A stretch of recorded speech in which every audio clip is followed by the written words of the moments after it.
Oke, halo guys. Kembali lagi dengan aku Windy. Jadi kali ini di sini saya ada beberapa soal ya, ada 10 soal. 10 soal. Di sini saya akan menjelaskan langkah-langkah dari langkah-langkah jawaban dari soal ini. Langsung saja ya, kita ke nomor 1. Dengan menggunakan modul Make Classification, buatlah sebuah dataset dengan ketentuan sebagai berikut. Jumlah instannya 500, feature dan informatifnya sebanyak 5, jumlah output classesnya 3. Kemudian kita akan membagi weight-nya menjadi sama dengan ketiga classes ini. Kemudian kita akan random state ya, sesuai dengan 2 digit terakhir nih kita ya. Kemudian tampilkan 10 data pertama input dan 10 data pertama output pada dataset yang kita buat. Oke, langsung saja pada nomor 1. Di sini saya load library, sintaksnya awal, menggunakan make classification. Karena tadi permintaannya adalah membuat data berdasarkan menggunakan modul classification ya. Jadi saya di sini menggunakan make classification. Kemudian di sini saya akan membuat datasetnya dengan ketentuannya tadi datanya sebanyak 500 ya. Featuresnya 5, informatifnya 5, redundannya 0, ya kelasnya 3. Untuk weight tadi katanya dibagi ya dengan 3 classes ini. Di sini 75 tambah 75 150. Jadi kita akan langsung ke bilangan bulat aja ya, berarti 15 ya, 15 150 ya. Tambah 50 jadi hasilnya 3. Hasilnya 3 ya, hasilnya 3. Ini random state-nya 81.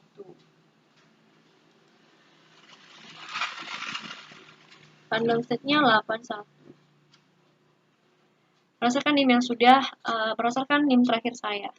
Kemudian kita akan menampilkan 10 data pertama dan 10 data input outputnya ya. Di sini saya menggunakan sintaks ini dan 10 data input ini hasilnya. 10 data inputnya adalah data ini. Kemudian 10 data output ini. Ini adalah outputnya. Oke, sekarang kita langsung ke nomor 2. Download sebuah dataset, kemudian tampilkan 10 data pertama. Oke, saya sudah download datasetnya. Saya sudah mendownload datasetnya ya. Di sini saya menggunakan import nampi as np dan import pandas as pdf. Kemudian untuk membaca datasetnya, saya menggunakan yang df ya, pdf.csv. Di sini saya tidak menggunakan URL. Di sini saya menggunakan nama datasetnya. Saya rasa ini lebih memudahkan saya ya dalam membaca datasetnya. Dan hasilnya seperti ini. Datasetnya ini sangat banyak ya. Di sini bisa kita lihat ada 309 rows atau baris dan 36 kolom. 309 baris dan 36 kolom. Oke, langsung ke pertanyaannya. Kita akan menampilkan 10 data pertama dari dataset ini. Oke, langsung saja. Sintaksnya sangat mudah. df titik head 10 head ini adalah untuk menampilkan 10 data pertama. Head. Kemudian data df ini adalah data frame atau df ya ini. Yang telah kita buat tadi kan kita pakai df. Misalnya kita pakai data frame berarti di bawah juga kita pakai data frame. Jadi sesuaikan dengan yang di atas ya df titik head 10. Hasilnya datanya seperti ini 10 data pertama. Oke, langsung ke nomor 3. Dengan menggunakan perintah transpose data frame, tampilkan semua data. Oke, kita akan menampilkan semua data menggunakan data promise ya. Transpose. Data transpose. Oke. Di sini saya menulisnya atau mengerjakannya satu-satu ya biar lebih terurut. Di sini langkah pertama juga saya akan menginput datanya terlebih dahulu sama seperti yang di nomor 2 tadi. Kemudian ketika datanya sudah muncul atau sudah kita input, kita akan masuk ke pertanyaannya ya. Kita akan menampilkan semua data dengan menggunakan rumus dari transpose. Di sini saya menggunakan array array ini adalah array, np ini adalah numpy. Jadi sebelumnya di awal ya kita harus memberi sintaks import numpy ya, biar numpy atau array di bawah bisa kebaca di sini. Numpy dari arrange, jumlah kolomnya kan 309 ya. Jumlah kolomnya 309 untuk menampilkan semua datanya. Jadi di sini 309. Kemudian di sini saya menggunakan array kemudian transpose dan hasilnya seperti ini. Datanya ini adalah data yang kita tampilkan menggunakan transpose. Datanya 39 dan ini adalah semua jumlah data ini adalah 309. Oke, sekarang kita masuk ke nomor 4. Tampilkan semua kolom yang ada di dataset ini. Kita akan menampilkan semua kolom yang ada di dataset ini. Oke, seperti yang saya katakan tadi, di sini saya satu-satu biar lebih terurut, biar lebih mudah dimengerti, dan ini memudahkan saya sekali. Oke, langkah pertama tadi kita akan input datanya. Setelah datanya telah diinput, kita langsung ya ke soalnya aja, ke pertanyaannya ya. Kita akan menampilkan semua datanya ya, dan semua kolom dari dataset ini. Di sini saya menggunakan ilog. Ilog ini adalah sebuah sintaks ya untuk menampilkan atau menseleksi baris ataupun kolom. Nah, karena pertanyaannya untuk menampilkan semua kolom, di sini saya menggunakan ilog. Jika kita lihat, di sini ada titik 236. Di sini karena kolom, jadi di sebelah kiri ini adalah baris, di sebelah kanannya adalah kolom. Jadi karena yang dia minta adalah kolom, jadi saya hanya mengisi yang di bagian kanan, yaitu kolom banyak 36. Karena kolomnya 36, jadi saya menulisnya 36 biar semua kolom ini bisa muncul. Kecuali kalau dia minta untuk menampilkan semua baris dan kolom, maka di sini bisa saya tulis ya 309 kolom dan 39 baris dan 36 kolom. Oke, tapi karena permintaannya adalah 306 ya, untuk menampilkan semua kolom, jadi saya menggunakan saja. Di sini adalah DF ya, data frame yang ini, dataset ini. Kemudian kita ini ya untuk membaca data frame ini ya, DF ini. Kemudian I love dan untuk menampilkan kolomnya sebanyak 36, jadi saya menggunakan 36. Hasilnya seperti ini. Semua barisnya muncul ya, tanpa kita tulis pun di sini nama rows-nya, dia akan muncul semua karena dia akan menampilkan semua kolom-kolom yang ada di dalam dataset. Oke, itu untuk nomor 4.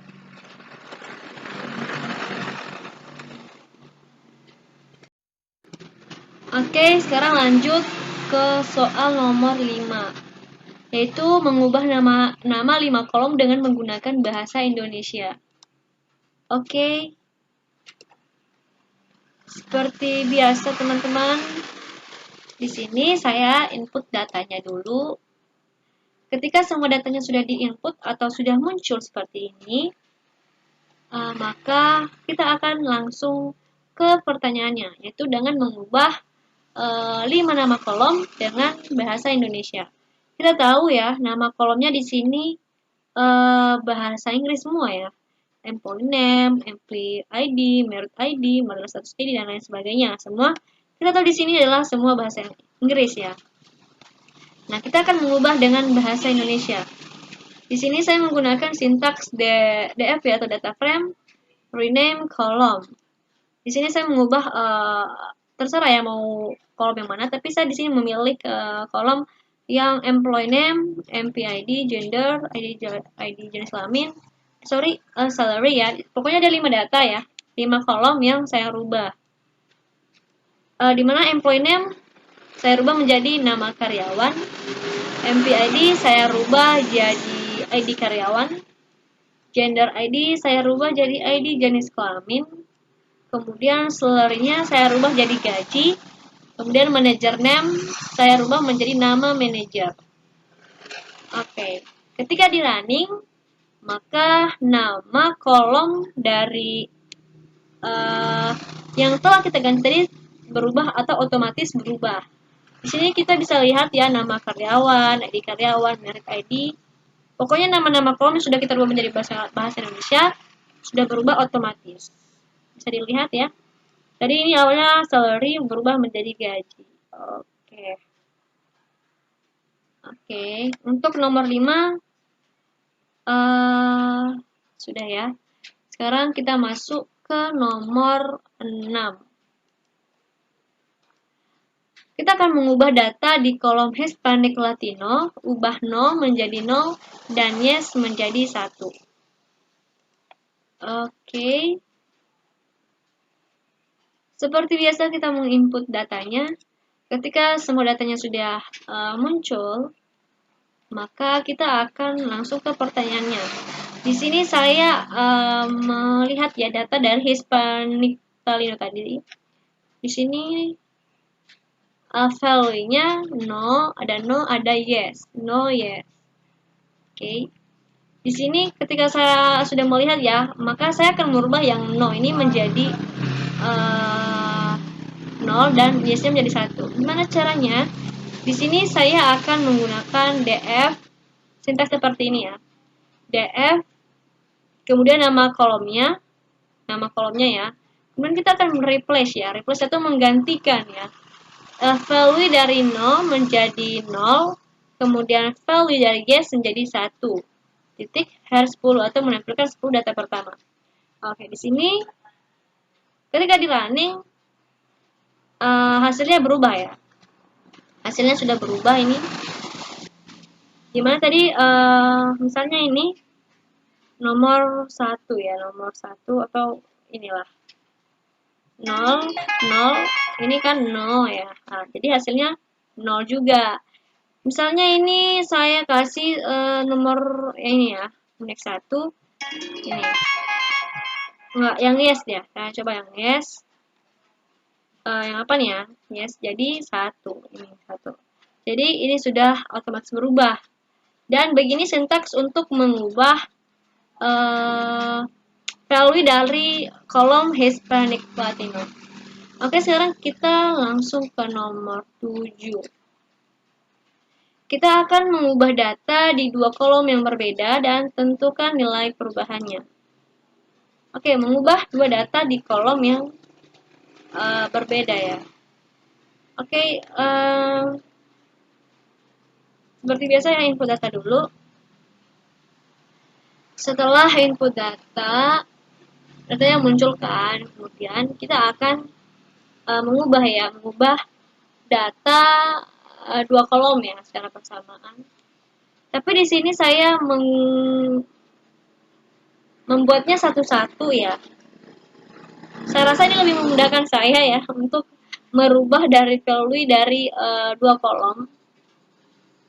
Saya satu-satu. Di sini saya kasih sintaks ya. Pertama, untuk kolom yang gender ID, saya df, kemudian nama kolomnya. Di sini saya mereplace yang value 1 ini menjadi 1. Menjadi 1. Jadi hasilnya seperti ini. Pokoknya yang value-nya 1 itu menjadi 1. Menjadi 1. Ini untuk data yang untuk kolom yang pertama. Untuk kolom yang kedua, karena tadi saya satu-satu, jadi ini untuk kolom yang pertama. Untuk kolom yang kedua, replace atau value-nya sama, cuman kolomnya berbeda. Di sini saya menggunakan df married ID. Oke, di sini saya menggunakan df married ID. Sama yang seperti yang di atas, hasilnya juga seperti ini. Pokoknya yang 1 berubah menjadi 1. Oke, sudah bisa ya dilihat ya. Oke, sekarang nomor 8. Tentukan apakah dataset ini memiliki missing value atau tidak. Oke, nomor 8 ya. Oke, menurut yang sudah saya temukan, menurut yang sudah saya temukan ya. Pertama dulu kita input datanya tadi ya, seperti biasa, datanya seperti ini. Kemudian, menurut yang sudah saya dapatkan, di sini ada missing value ya, terdapat missing value. Soalnya tadi, tentukan apakah dataset ini memiliki missing value atau tidak. Berdasarkan yang sudah saya dapatkan, di sini ada kolom yang memiliki missing value. Di sini saya menggunakan isnull sebagai untuk mencari missing value-nya, di mana dtframe, isnull, kemudian sum. Oke, di sini ada kolom employee name ya. Di sini ini adalah jumlah value, berarti di sini nggak ada missing value. Di MPID juga nggak ada missing value, di sini juga. Pokoknya yang 0 ini adalah nggak ada missing value ya. Terus di sini di kolom determination, di sini ada 206 ya. Di sini 206 maksudnya adalah 206 missing value. Jadi di dataset ini terdapat missing value di kolom detail of termination sebanyak 206 missing value. Jadi di data sini ada missing value ya. Oke. Kemudian nomor 9. Hapuslah 5 kolom dari dataset di atas. Oke, saya satu-satu ya tadi seperti yang saya bilang. Ini memudahkan saya untuk bisa terurut lah ya. Pertama kita input datanya dulu seperti biasa.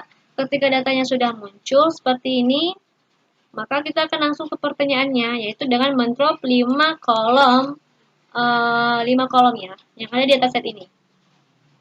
Di sini saya menggunakan data frame drop. Di sini drop ini untuk mendrop atau untuk menghapus kolom 5. Kolom ya sebanyak 5 sesuai dengan kebutuhan.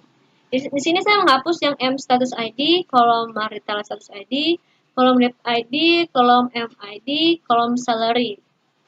Di sini saya menggunakan head sebanyak 2. Sini. Dan hasilnya seperti ini. Jadi kolom tadi apa sih? Kolom debt ID itu udah nggak ada lagi, udah hilang karena sudah di drop. Jadi kalau kita lihat rows-nya itu tinggal 31 kolom. Tadi di sini kan 36 kolom. Jadi karena kolomnya sudah kita hapus 5, jadi kolomnya tinggal 31 kolom. Oke, mungkin itu saja penjelasan nomor 9. Sekarang kita masuk ke nomor 10. Tampilkan rata-rata data dari kolom position.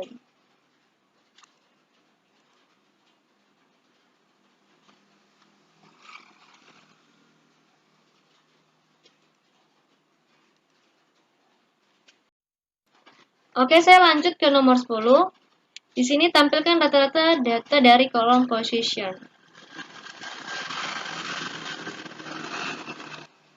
Nomor 10. Oke, seperti biasa, kita memasukkan data atau input datanya dulu. Ketika semua datanya sudah muncul, kita langsung ke pertanyaannya, yaitu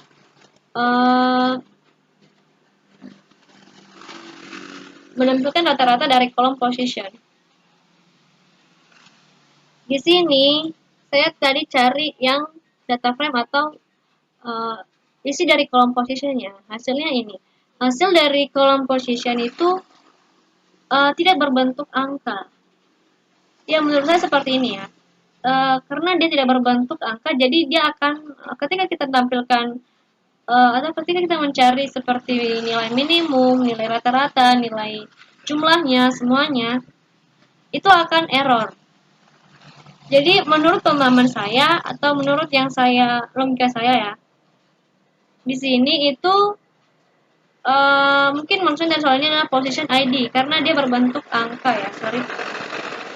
yang berbentuk angka. Saya coba-coba, misalnya tadi, misalnya saya coba yang employee name ini juga error, tapi yang bisa itu kayak yang berbentuk angka. Jadi saya coba yang position ID karena yang position column yang berbentuk kalimat ini nggak bisa, jadi dia error. Jadi saya coba pakai yang position ID. Ya, seperti tertera di sini. Sini saya menggunakan position ID. Maka nilai minimumnya 1, nilai rata-ratanya adalah 16. Nilai rata-rata ya, seperti yang ada di soal, tampilkan rata-rata data dari kolom position. Rata-ratanya itu adalah 16.83171 bla bla bla. Hasilnya rata-ratanya seperti ini. Oke, untuk mencari rata-rata tinggal ikuti sintaks seperti ini ya. Print min, print min data frame position ID. Karena position yang di atas tidak berbentuk angka, jadi saya pakai yang position ID yang berbentuk angka sehingga rata-ratanya bisa saya dapatkan. Oke, mungkin itu saja yang bisa saya sampaikan atau memberikan langkah-langkah dari jawaban yang sudah saya dapat. Terima kasih atas perhatiannya teman-teman semuanya. Semoga bermanfaat.